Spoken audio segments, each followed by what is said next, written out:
Se você andar na rua essa hora, nesse lugar, que você deseja alguma coisa que você não tem. E essa coisa eu posso fornecê-la a você. E se eu tô nesse lugar desde muito mais tempo do que você, e que mesmo essa hora que é aquela das relações selvagens entre homens e os animais, é que eu tenho o que é preciso para satisfazer o desejo que passa na minha frente. E é como um peso autorizar em cima de qualquer homem ou animal que passe na minha frente. Eu me aproximo de você.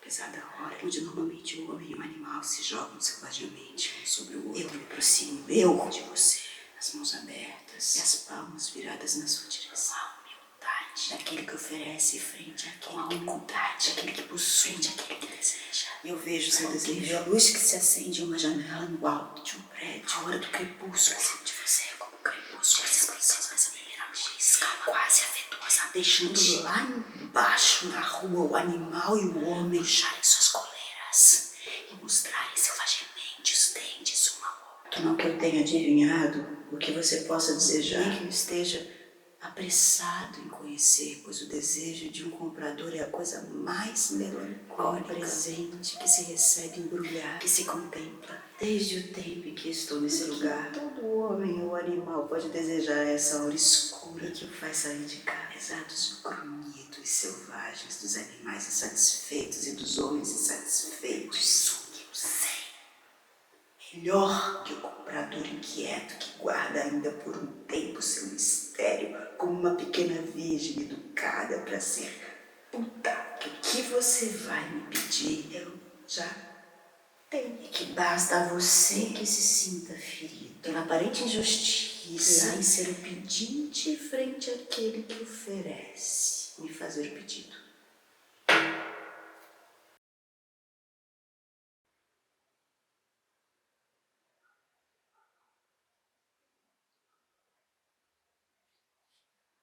Já que não há uma verdadeira injustiça sobre essa terra, a não ser a própria injustiça da terra, que é estéril pelo frio ou estéril pelo quente e raramente fértil pela doce mistura do quente e do frio. Não há injustiça para quem anda sobre a mesma porção de terra, submetido ao mesmo frio ou ao mesmo quente ou à mesma doce mistura. E todo homem é um animal que pode olhar um homem ou animal nos olhos. É o seu igual, pois eles andam sobre a mesma linha fina e plena da liberdade de ação. Escravos dos mesmos frios e dos mesmos calores. Ricos do mesmo jeito e do mesmo jeito pobres. E a única fronteira que existe é aquela entre o comprador e o vendedor. Mas incerta.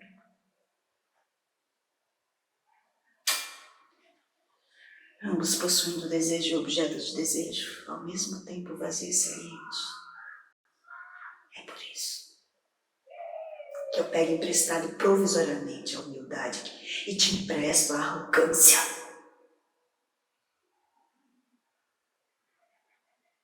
A fim de que nos distingam um do outro. A essa hora que é inevitavelmente a mesma para você e para mim.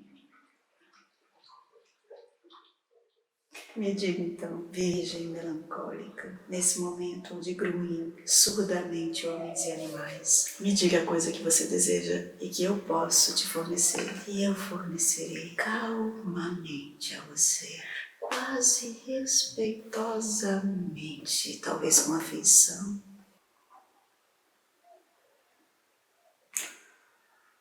Mas não me peça para adivinhar o seu desejo.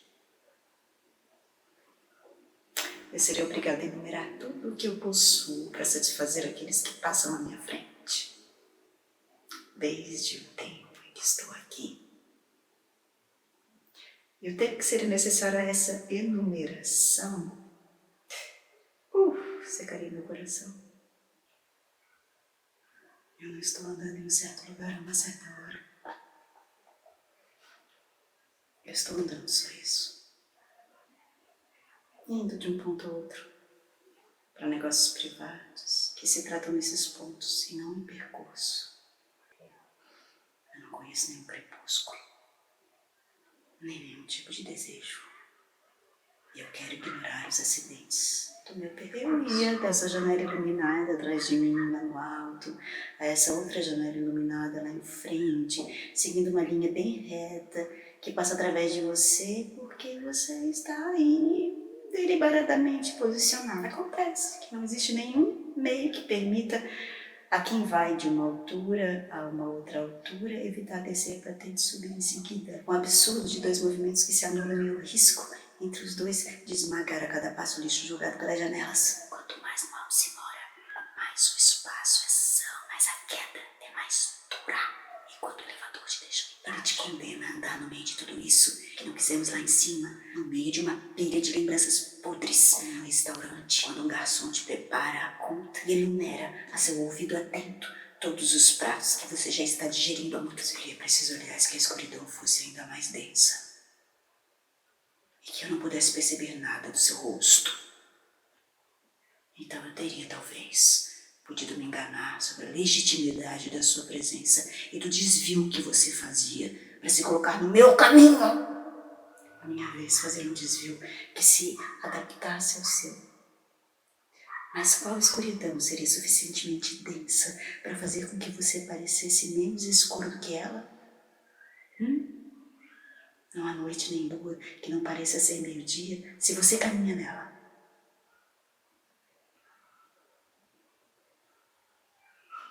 E esse meio-dia me mostra suficientemente que não foi o acaso dos elevadores que te colocou aqui. A força da gravidade que é própria a você, que você carrega, visível sobre os ombros como uma mochila, e que te prende a essa hora, nesse lugar, de onde você avalia, suspirando a altura dos prédios, quanto ao que eu desejo. Se ele fosse algum desejo do qual eu pudesse me lembrar aqui, eu desejaria. Você com certeza não teria. Ai, ai, meu desejo, se ele é mesmo um, se eu o exprimisse a você, queimaria o seu rosto, faria você afastar as mãos com um grito, e você sumiria na escuridão como um cachorro que corre tão depressa, que não se vê nem a cauda dele. Mas não, a perturbação desse lugar a essa hora me faz esquecer. Se eu já tive algum dia algum desejo do qual eu pudesse me lembrar, não, eu não tenho mais que oferta te fazer. Vai ser preciso que você faça um desvio para que não tenha o que fazer.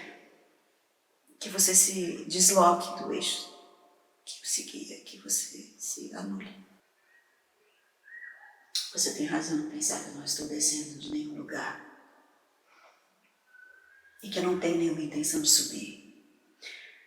Mas você se enganaria se acreditasse que eu sofro por isso. Eu evito elevadores como um cachorro evita água. Não que eles se recusem a me abrir a porta, nem que eu tenha horror a me fechar neles. Mas os elevadores em movimento me fazem cócegas. E eu perco ali a minha dignidade. Que se eu gosto de sentir cócegas, eu gosto de poder não mais senti-las. Desde que minha dignidade o exija. Tem elevadores que são como certas drogas. O uso exagerado te deixa flutuando. Você nunca em cima, nunca embaixo. Tomando linhas, curvas por linhas retas e congelando fogo no seu centro. No entanto, desde o tempo em que eu estou nesse lugar, eu sei conhecer as chamas, que de longe, atrás dos vidros, parecem geladas como os crepúsculos de inverno, mas das quais basta se aproximar calmamente, talvez afetuosamente, para se lembrar de que não tem mesmo claridade definitivamente fria, e meu objetivo não é te apagar. Mas te abrigar do vento.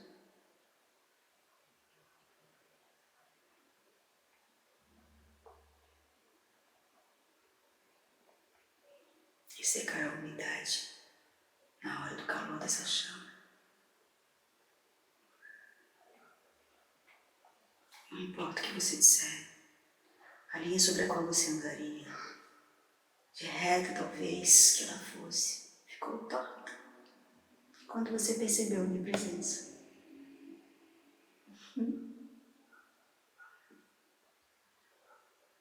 E eu percebi o momento preciso onde você percebeu. Tem um momento preciso onde o seu caminho ficou curvo. E não curvo para te distanciar de mim, mas curvo para vir até mim.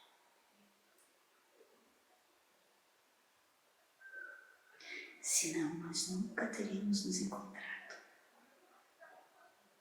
Mas você teria se distanciado ainda mais de mim, pois você andaria à velocidade daquele que se desloca de um ponto a outro. E eu não teria nunca te alcançado, porque eu me desloco lentamente, tranquilamente, quase imovelmente, como o passo de quem não está indo de um ponto a outro, mas de quem em um lugar invariável espreita aquele que passa na sua frente e espera que ele modifique ligeiramente o seu percurso.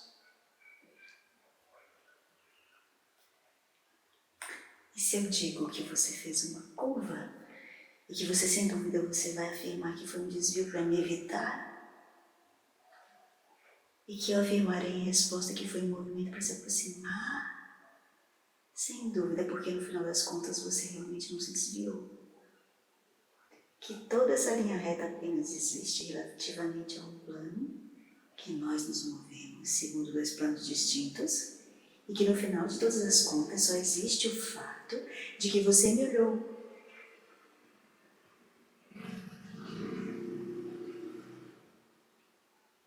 E que eu interceptei esse olhar.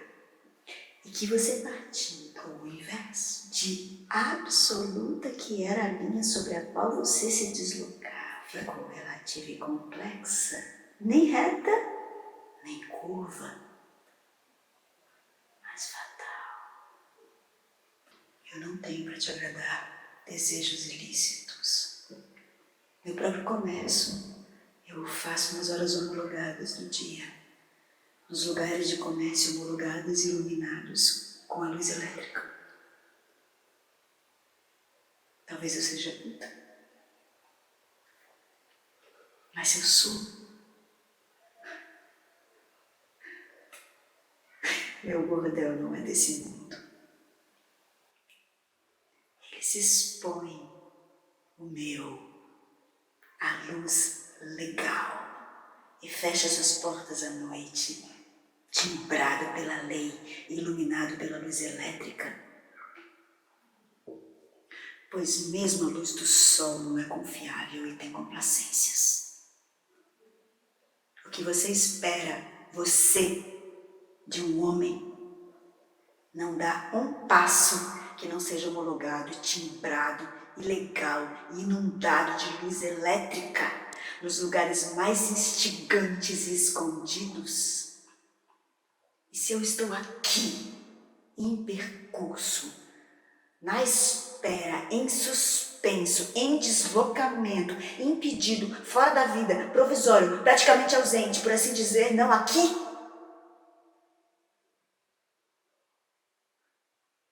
Pois se dizemos de um homem que atravessa o Atlântico de avião, que ele está em tal momento da Groenlândia, será que ele está mesmo?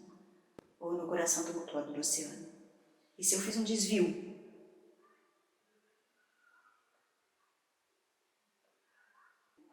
Se bem que minha linha reta do ponto de onde eu venho ao ponto para onde eu vou não tem motivo nenhum de ser entortada de repente. É que você está me barrando o caminho, cheio de intenções ilícitas e de presunções em relação a mim, de intenções ilícitas. Saiba que o que mais me repugna no mundo, mais mesmo que a intenção ilícita, mais que a própria atividade ilícita, é o olhar daquele que presume que você está cheio de intenções ilícitas e habituado a tê-las não somente por causa do próprio olhar, suspeito, entretanto, ao ponto de tomar suspeita uma torrente de montanha, e o seu olhar faria subir de novo a lama do mundo de um copo d'água. Mas porque unicamente pelo peso desse olhar sobre mim, a virgindade que está em cima se sente subitamente violada, a inocência culpada e a linha reta, suposta de se levar de um ponto luminoso a outro ponto luminoso, que por sua causa fica curva e se transforma em um labirinto escuro, no escuro território.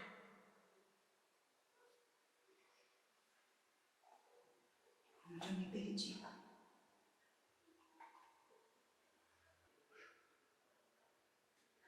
Você fez o possível para enfiar um espinho embaixo da sela no meu cavalo, para que ele se irrite e dispare. Mas se meu cavalo é nervoso e às vezes indócil, eu o mantenho com uma rédea curta e ele não dispara tão facilmente. Um espinho não é uma lâmina. Meu cavalo sabe a espessura de seu couro e pode se adaptar à coceira. No entanto, quem conhece completamente os humores dos cavalos, às vezes eles suportam uma agulha enfiada no dorso, às vezes uma poeira que fica na sela pode fazê-los empinar e girar sobre eles mesmos e derrubar o cavaleiro. Saiba então que se eu falo com você a essa hora assim calmamente, talvez ainda com respeito, não é como você, pela força das coisas, segundo uma linguagem que te faz ser reconhecido como aquele que tem medo, um pequeno medo, agudo, insano, visível demais, como aquele que uma criança tem de um possível tapa de seu par. Eu tenho a linguagem daquele que não se deixa reconhecer. A linguagem desse território e dessa parte do tempo onde os homens puxam a coleira e onde os porcos batem a cabeça contra a cerca. Eu mantenho a minha língua, como um garanhão é mantido pela rédea, para que ele não se jogue sobre a égua. Porque se eu soltasse a rédea, se eu afrouxasse ligeiramente a pressão dos meus dedos e a tração dos meus braços,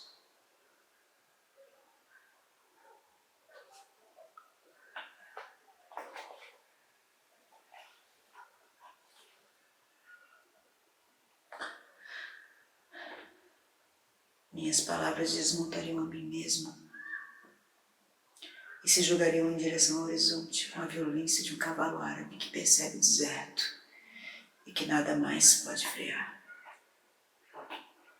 É por isso que, sem te conhecer, desde a primeira palavra, eu te tratei corretamente. Desde o primeiro passo que eu dei na sua direção, um passo correto, humilde e respeitoso, sem nada conhecer de você que pudesse me fazer saber se a comparação de nossos dois estados autorizava que eu fosse humilde e você arrogante. Eu deixei para você a arrogância, por causa da hora do crepúsculo, na qual nós nos aproximamos um do outro, porque a hora do crepúsculo, na qual você se aproximou de mim, é aquela onde a correção não é mais obrigatória e passa a ser então necessária, onde nada mais é obrigatório, fora uma relação selvagem na escuridão, e eu poderia ter caído sobre você como um trapo, sobre a chama de uma vela. Eu poderia ter te puxado pela gola da camisa de surpresa, e essa correção necessária mais gratuita que eu te ofereci, liga você a mim, nem que seja porque eu poderia, por orgulho, ter andado sobre você como uma bota esmaga um papel engordurado, pois eu sabia, por causa desse tamanho, que faz a nossa diferença primeira. A esta hora e desse lugar, só o tamanho faz a diferença. Nós dois sabemos quem é a bota ok? O papel engordar. Assim não estamos fazendo nada, além de reproduzir a relação comum dos homens e dos animais, entre eles nas horas e nos lugares ilícitos, e é por isso, por ódio aos animais e por ódio aos homens, eu prefiro a lei. Pois não há paz nem direito nos elementos naturais, não há comércio. No comércio ilícito, há apenas a ameaça de fuga, e o golpe sem objeto para vender, sem objeto para comprar, e sem moeda válida, sem escala de preços. Trevas dos homens que se abordam durante a noite. E se você me aborda, porque na verdade você quer me bater. E se eu te perguntasse por que você quer me bater, você me responderia: eu sei que é por uma razão secreta sua, que não é necessário sem dúvida que eu conheça.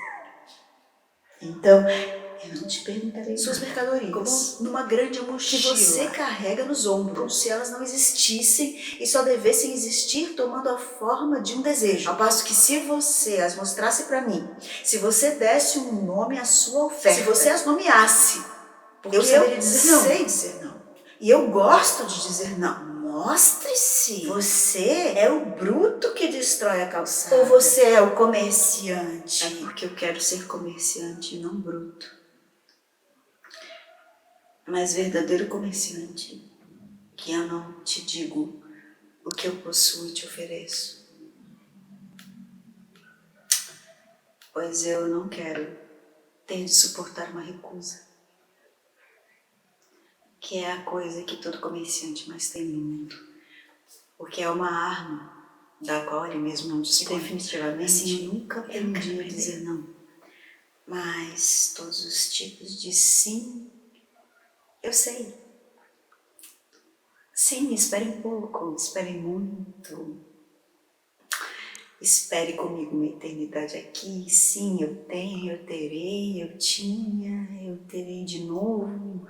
Eu nunca tive, mas eu terei para você. E que venha me dizer, digamos, que alguém tenha um desejo, que eu confesse, e que você não tenha nada para satisfazê-lo. Eu direi, eu tenho o que é preciso. Se me dizem, imagine, entanto que você não tem, mesmo imaginando, eu tenho, sempre.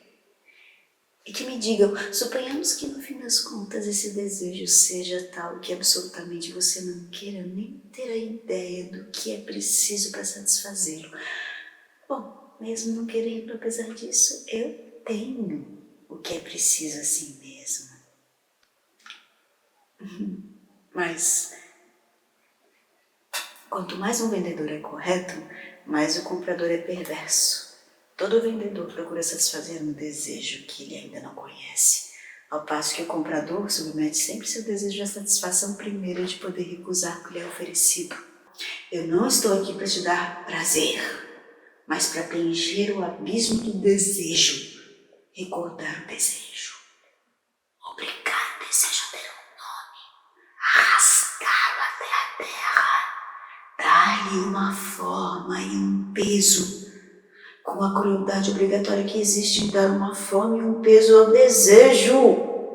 É porque eu vejo seu aparecer como saliva no canto dos seus lábios, que seus lábios engolem. Eu esperarei que ele corra ao longo do seu queixo e que você o cuspa antes de te dar o lenço. Porque se eu te der o lenço cedo demais, eu sei que você o recusaria.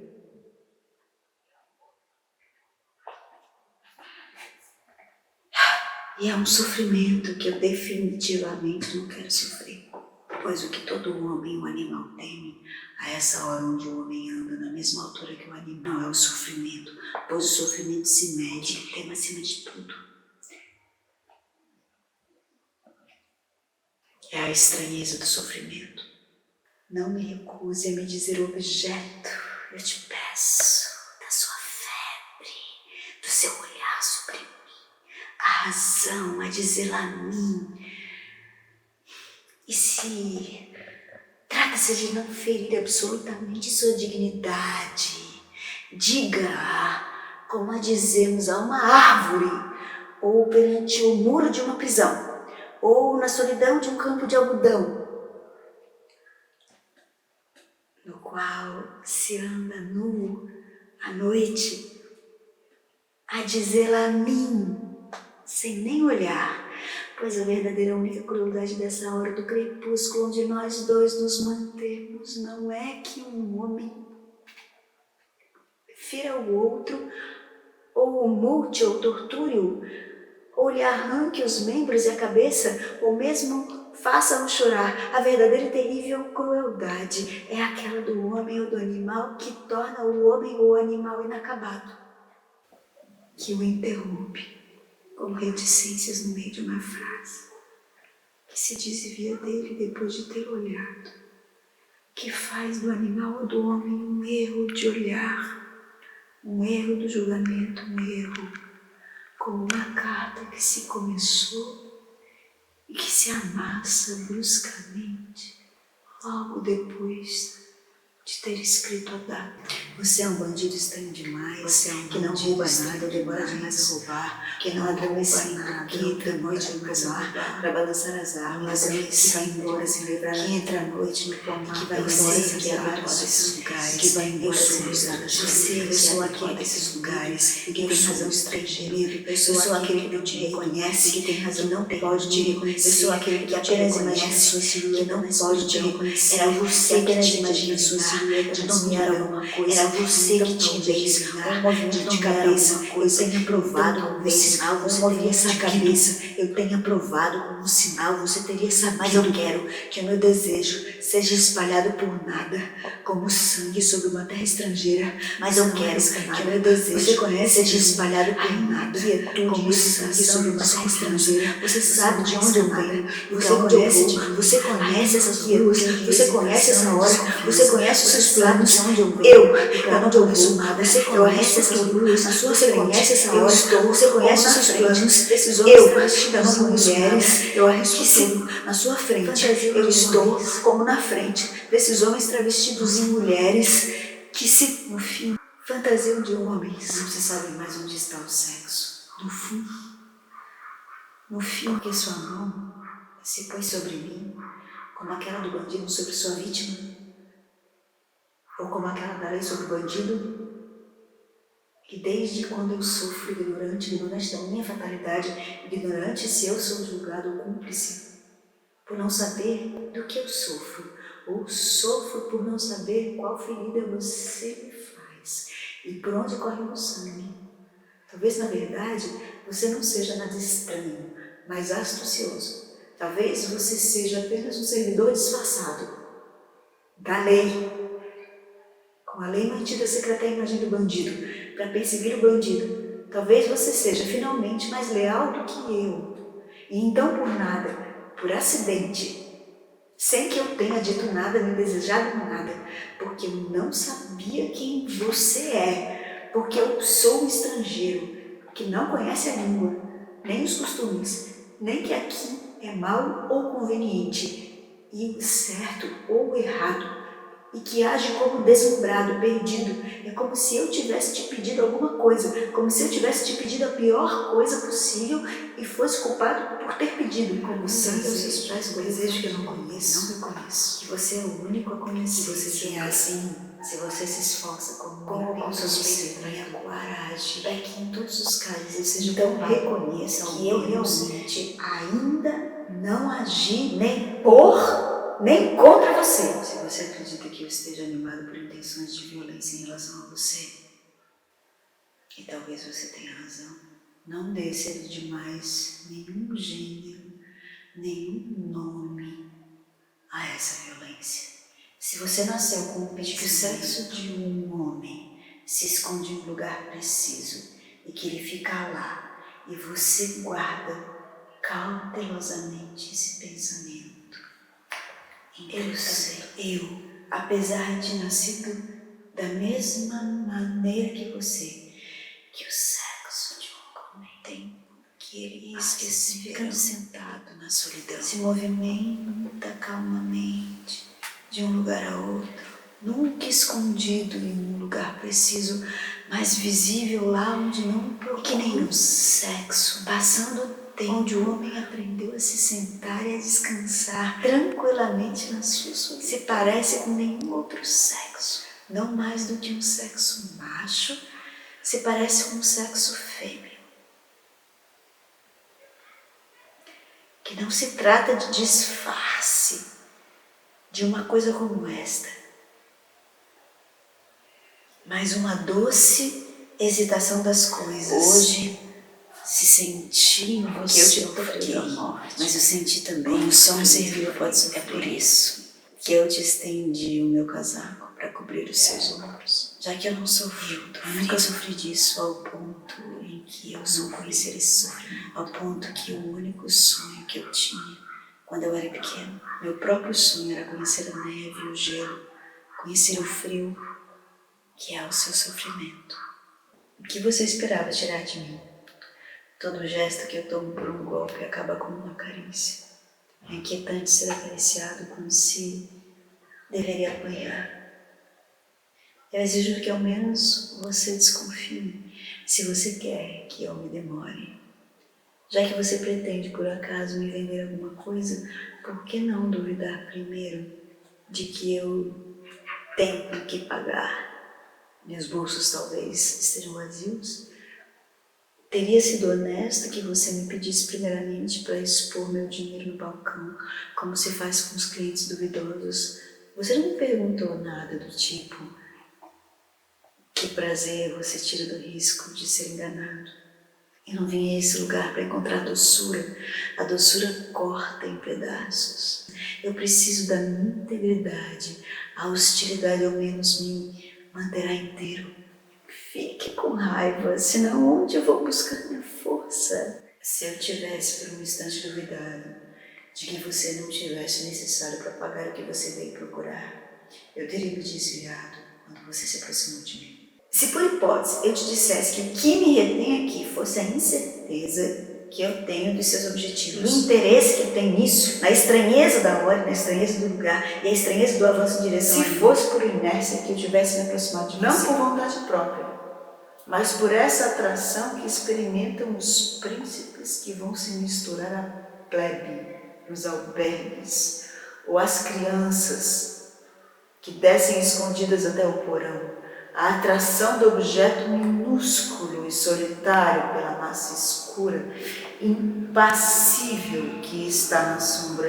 Eu teria vindo até você, medindo tranquilamente a moleza do ritmo do meu sangue nas minhas veias. Uma questão de saber se essa moleza seria excitada ou esgotada completamente, lentamente talvez, mas cheio de esperança, sem desejo formulável, pronto a me satisfazer com o que me oferecessem, porque qualquer coisa que me oferecessem teria sido como o suco de um campo estéril durante tempo demais por abandono. Ele não diferencia os grãos quando eles caem sobre o campo, pronto a me satisfazer com tudo. Na estranheza da nossa aproximação, de longe, eu teria acreditado que você se aproximava de mim. De longe, eu teria tido a impressão de que você me olhava. Então, eu teria me aproximado de você, eu teria te olhado, eu teria chegado perto de você, esperando de você coisas demais. Coisas demais. Não que você adivinhasse, pois eu mesmo não sei adivinhar, mas eu esperava de você e gosto de desejar a ideia de um desejo, o objeto, o preço, a satisfação.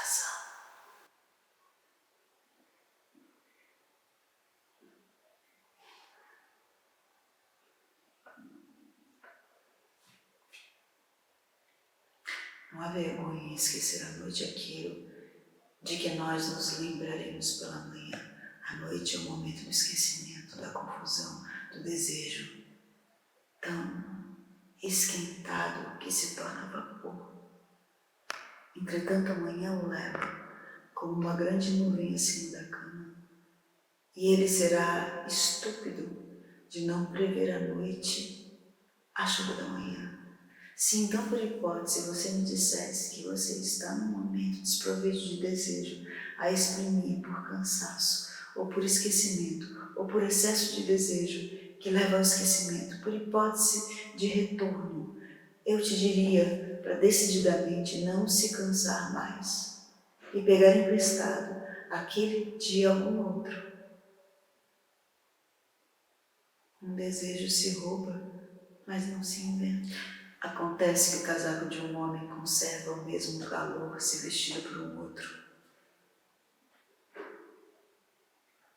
E um desejo se pega emprestado mais facilmente do que uma roupa. Já que custe o que custar, eu devo vender.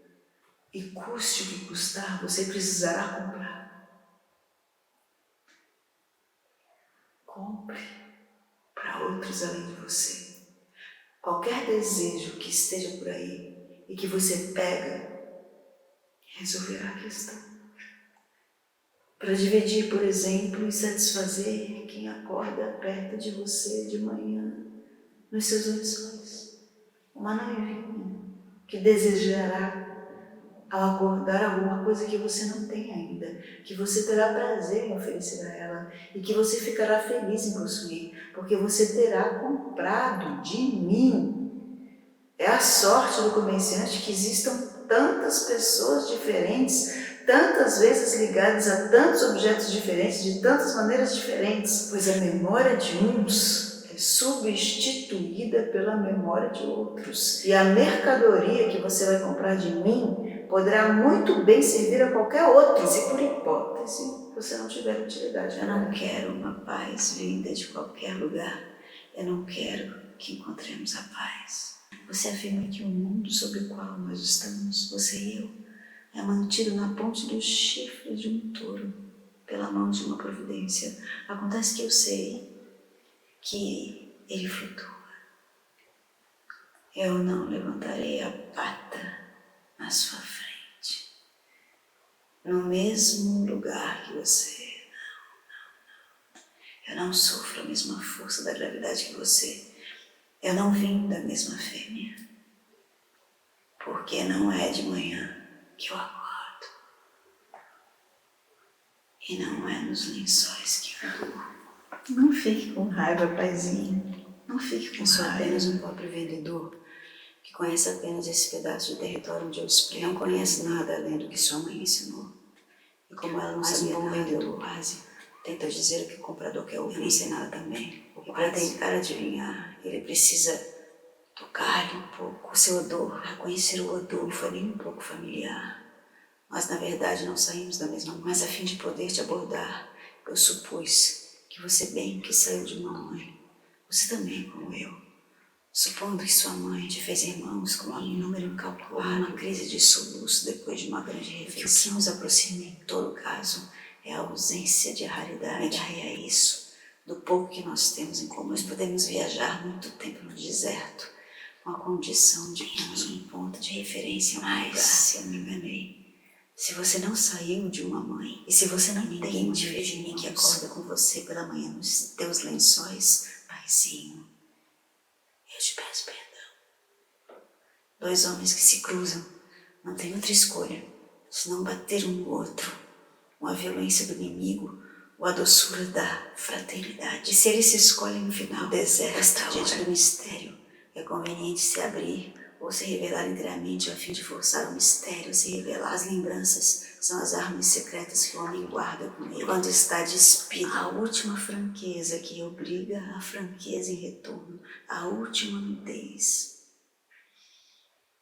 Eu não tiro daquilo que eu sou, nem glória, nem confusão, mas porque você me é desconhecido, e mais desconhecido ainda a cada instante.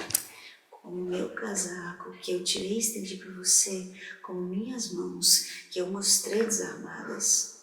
Se eu sou cachorro e você humano, ou se eu sou humano e você outra coisa além disso, de alguma raça que eu seja e de alguma raça que você seja, a mim ao menos, eu ofereço aos olhares, eu deixo você tocar, me apalpar e se habituar a mim. Como um homem se deixa revistar para não esconder suas armas. É por isso que eu te proponho prudentemente, gravemente, tranquilamente, olhar para mim com amizade. Eu preferia você astucioso, amigalho. A amizade é mais pão dura do que a traição. Se fosse um sentimento do qual eu precisasse, eu teria dito a você, eu teria perguntado o preço, eu o teria quitado. Mas os sentimentos se trocam apenas com seus semelhantes. Você não tem nada a oferecer. E por isso, você joga seus sentimentos no balcão, como os maus comércios fazem com o abatimento sobre a mercadoria contrabandeada. Eu não tenho sentimento para te dar um retorno. Dessa moeda eu estou desprovido. Então guarde sua mão no seu bolso, guarde sua mãe na sua família, guarde as suas lembranças para a sua solidão. Você não está aqui para satisfazer desejos, porque desejos eu tinha.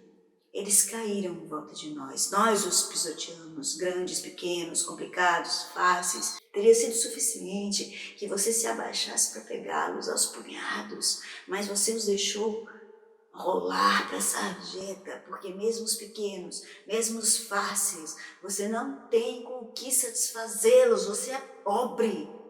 E você está aqui não por gosto, mas por pobreza, necessidade, ignorância. Eu não finjo que estou comprando imagens piedosas, nem pagando os acordes miseráveis de uma guitarra, nem canto de rua. Eu faço caridade se eu quero fazer, ou eu pago o preço das coisas, mas que os mendigos mendiguem, que eles ousem estender a mão e que os ladrões roubem. Eu não quero nem te insultar, nem te agradar. Eu não quero ser nem bom nem mal, nem bater, nem apanhar, nem seduzir, nem que você se esforce para me seduzir. Eu não quero ser zero, eu quero ser zero. Eu quero ser zero. Eu temo a cordialidade. Eu não tenho vocação para parentesco. E mais do que aquela dos golpes, eu temo a violência da camaradagem. Sejamos dois zeros, bem redondos, impenetráveis uns aos outros, provisoriamente justapostos e que rolam, cada um na sua direção. Porque não tem razão para que eu te encontre aqui, nem razão para que você cruze por mim aqui, nem razão para cordialidade, nem valor razoável para nos preceder e que nos dê um sentido. Sejamos simples, solitários e orgulhosos zeros. Mas agora é tarde demais e a conta está cortada e será preciso que ela seja líquida. É justo roubar de quem não quer ceder e guarda com ciúmes nos seus cofres para seu prazer solitário. Mas é grosseiro roubar quando tudo está para vender e tudo para comprar. E se é provisoriamente conveniente dever a alguém o que é apenas um justo prazo combinado, é obsceno dar e obsceno aceitar que te deem gratuitamente. Nós nos encontramos aqui para o comércio e não para batalha. Não será justo que haja um perdedor e um ganhador. Você não vai partir como um ladrão com os bolsos cheios. Você esquece o cachorro que guarda a rua e que vai te morder o cu, já que você veio aqui no meio da hostilidade dos homens e dos animais em cólera para não procurar nada alcançável, já que você quer ser machucado por não sei qual razão obscura. Você vai precisar, antes de virar as costas, pagar e esvaziar seus bolsos para que não se fique devendo nada e nada seja dado. Desconfie do comerciante. O comerciante que é roubado é mais ciumento do que o proprietário que é assaltado. Desconfie do comerciante. Seu discurso tem a aparência do respeito, da doçura, a aparência da humildade, a aparência do amor. A aparência apenas. Se você quer saber o que esteve desde o início escrito na sua fatura e que você vai ter que pagar antes de me virar as costas, eu direi que é a espera e a paciência e a mercadoria que o vendedor cria para o cliente e a esperança de vender, a esperança principalmente, que faz com que todo homem que se aproxima de todo homem com um pedido no olhar seja de cara um devedor. Bom, eu te ofereço a igualdade, um casaco na poeira. Eu pago num casaco sejamos iguais, na igualdade do orgulho, na igualdade da impotência, igualmente desarmados, sofrendo igualmente do frio e do quente, a sua seminudez, a sua metade de humilhação, eu as pago metade das minhas. Resta-nos outra metade, bastante suficiente para usar ainda esse olhar e para esquecer que perdemos todos os dois inadvertência, por risco, por esperança, por distração, por acaso. Desconfio do cliente, que ele tem o ar de procurar uma coisa enquanto quer uma outra, da qual o vendedor não desconfia, ele obterá, finalmente. Se você fugisse, eu te seguiria. Se você caísse com os meus golpes, eu ficaria perto de você para o seu despertar. E se você decidisse não acordar, eu ficaria ao seu lado, no seu sono, no seu inconsciente. Além, no entanto, eu não desejo brigar com você. Eu não tenho medo de brigar, mas eu temo as regras que eu não conheço. Tente me alcançar, você não conseguirá. Tente me ferir. Quando o sangue corresse, seria dos dois lados, inevitavelmente o sangue nos unirá.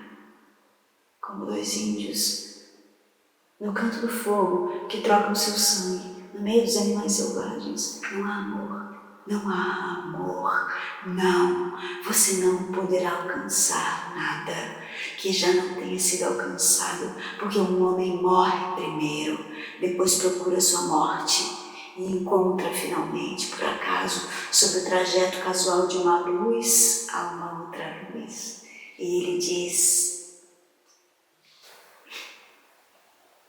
então, era só isso. Eu não disse nada, eu não disse nada. E você não me ofereceu nada. Na noite, na escuridão tão profunda, que ela pede tempo demais para que a gente se acostume, que eu não tenho adivinhado.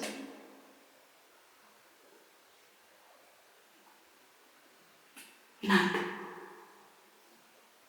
Então,